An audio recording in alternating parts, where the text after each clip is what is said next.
Hello students, আহি পৰিছে class 9 আৰু 10 ৰ হাফ ইয়াৰলি এক্সাম ৰুটিন। মই এখন প্ৰথমতে নগা ডিস্ট্ৰিক্টখন দেখাইছো। তো নগা ডিস্ট্ৰিক্টত চোৱা তোমালোকে 25/9/2026 ৰ পৰা এক্সাম ষ্টাৰ্ট হ'ব। প্ৰথমতে আমাৰ ক্লাছ 10 ৰ আছে মেথছ আৰু পিছবেলা আছে 9 ৰ ইংলিছ।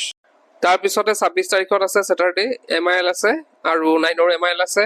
তাৰ পিছতে জেনেৰেল সায়েন্স আছে আগবেলা ক্লাছ 10 ৰ, পিছবেলা আছে আমাৰ মেথছ আছে আৰু আগবেলা আছে 30 তাৰিখে সোশ্যাল সায়েন্স ক্লাছ 10 ৰ আৰু পিছবেলা সোশ্যাল সায়েন্স জেনেৰেল সায়েন্স আছে ক্লাছ 9 ৰ।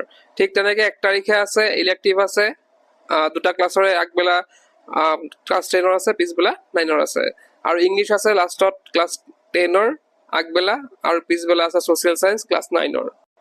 তাৰপিছত এইখন হৈছে বৰপেটা বজালী ডিস্ট্ৰিক্টৰ। তো ইয়াতে 19 তাৰিখৰ পৰা তেওঁলোকৰ এক্সাম ষ্টাৰ্ট হ'ব।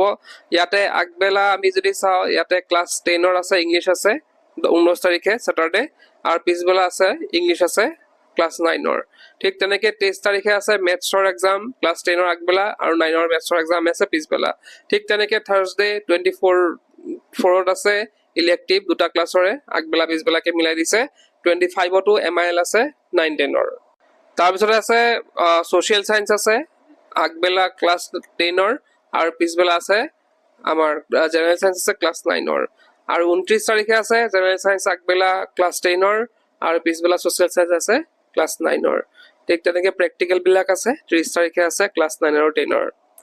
ইয়াৰ পিছতে আমি যদি চাওঁ ইয়াতে ডিফু কাৰ্বি আংলঙৰ এখন ৰুটিন আছে। তো ইয়াতে 24 তাৰিখৰ পৰা তেওঁলোকৰ ষ্টাৰ্ট হ'ব ক্লাছ 9 আৰু 10, ক্লাছ 9 ৰ আগবেলা আৰু 10 ৰ পিছবেলা।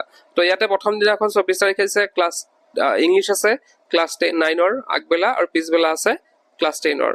ঠিক তেনেকৈ MIL বা ইংলিছ IL আছে, তো আগবেলা ক্লাছ 9 ৰ পিছবেলা ক্লাছ 10 ৰ। হিন্দী ইলেক্টিভ আছে বা হিন্দী যোনবিলাক IL থাকে, তো সেয়া আছে কেতিয়া ক্লাছ 9 ৰ আগবেলা আৰু পিছবেলা ক্লাছ 10 ৰ। ঠিক তেনেকৈ মেথছ আছে আগবেলা পিছবেলা ক্লাছ 9-10 ৰ। তাৰপিছতে আছামিজ ইলেক্টিভ আছে 9-10 ৰ। তো এইখিনি তিনিখন আমি ৰুটিন পাইছো ইতিমধ্যে। তো তিনিখন আমি তোমালোকৰ লগত শ্বেয়াৰ কৰিলো। তো বাকী চবৰে হয়তো এতিয়া যদি ৰুটিন দিয়া নাই অতি সোনকালে দিব। আৰু ডেট বিলাক দেখিছা তোমালোকে 24-25 তেনেকুৱাই থাকিব আৰু ক'ৰবাত 19তে ষ্টাৰ্ট হৈছে। তো তেনেকুৱাই ধৰা তোমালোকে ধৰিব পাৰা যে তেনেকুৱা টাইমতে তোমালোকৰ হাফ ইয়াৰলি এক্সামটো হ'বলৈ গৈ আছে। তো এইখিনি আছিল আজিৰ ভিডিঅ'টো। আজিৰ ভিডিঅ'টো শেষ কৰি